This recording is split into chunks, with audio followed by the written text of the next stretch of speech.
You watch 20 cars scream past at 200 miles an hour. You watch the pit crew change 4 tires in under 2 seconds. You watch a driver in a fireproof suit climb out of a 7-figure cockpit and spray champagne like it's nothing. It looks like pure adrenaline. It looks like speed for speed's sake. But the real economics behind it are far more interesting than you think. Formula One isn't a sport. Not really. It's a private aerospace program wearing a race suit, funded by billionaires and sovereign wealth, competing under rules designed to stop any one of them from simply buying the championship. So how does someone actually get a seat at that table? And once they're there, where does all that money actually go? Let's start with how you'd even get in. There are 2 doors into Formula One ownership. The first is buying an existing team. The second is building a new one from scratch. Both doors are expensive. Neither is easy. Buying an existing team means purchasing a company that already holds a grid slot, a factory, an engineering staff, and years of accumulated data. Think of it like buying a business with a license already attached. When Audi wanted in, it didn't build a team from nothing. It bought stakes in an existing constructor, the way a company might acquire a smaller rival instead of starting from zero. That path is faster. It's also brutally expensive because you're paying for infrastructure, personnel, and a spot on the grid that took someone else years to earn. Building a new team means applying directly to the sport's governing body for a brand new entry. This is the harder, slower, riskier road. You need FIA approval. You need to prove you can fund a multi-year commitment. And even if you clear that bar, the existing teams get a say, because a new competitor dilutes the prize pool everyone else is fighting over. That dilution matters more than people realize. When the 11th team joined the grid, it didn't just pay to build cars. It paid what's essentially a cover charge to the 10 teams already inside the club, compensating them for splitting the prize money one more way. That entry fee has climbed into the hundreds of millions. Owning a Formula One team, it turns out, starts with paying your competitors just for the privilege of racing against them. Now here's the part that actually determines whether you survive year one. The real economics of Formula One live inside something called the cost cap. Since 2021, teams have been limited in how much they're allowed to spend on car performance each season. The number keeps rising as new rules get folded in, but it sits in the range of $200 million a year for performance-related spending alone. Exceed it by too much, and you don't just get fined. You can be excluded from the championship entirely. Here's the twist most people miss. That cap only covers part of the operation. Driver salaries sit outside it. Marketing sits outside it. The top executives' pay sits outside it. So when a team spends $200 million on the car, the real total, once you add everything the cap doesn't touch, often lands well north of that. Add 2 drivers on multi-million-dollar contracts, add a factory, add hundreds of engineers, and a competitive team's true annual cost can run past $300 million. Where does that money come from? 3 main rivers feed the lake. The first is prize money.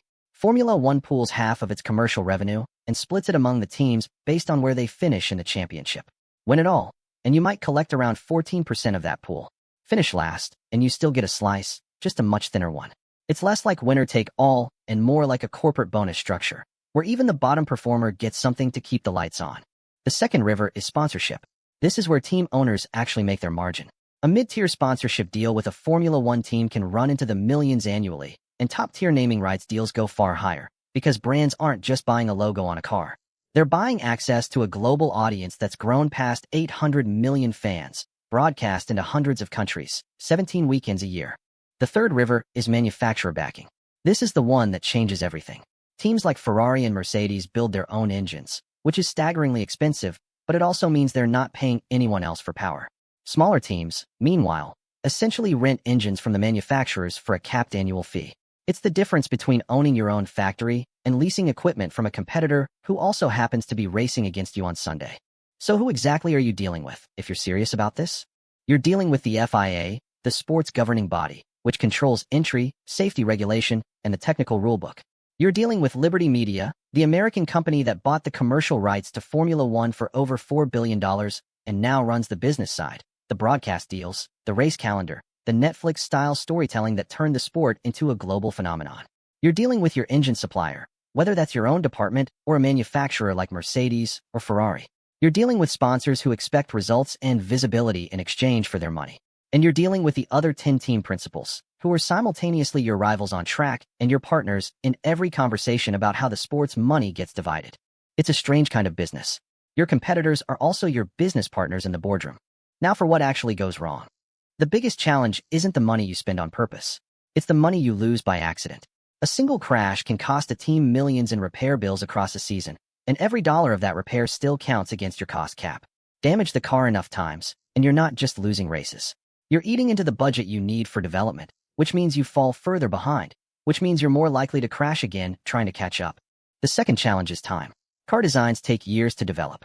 A regulation change, like the new power unit rules arriving this season, can force every team to essentially start over on their most expensive component. Get that redesign wrong, and you might spend 2 or 3 seasons paying for a mistake made on a drawing board. The third challenge is patience from your investors. Formula One teams rarely turn a real profit in their early years. Even backed by enormous wealth, a new entry can post losses in the hundreds of millions before the business matures. The teams that survive are the ones whose owners understood, going in, that this is a decade-long bet, not a quick flip. Here's the counterintuitive truth most fans never consider. The team that wins on Sunday isn't necessarily the team making money.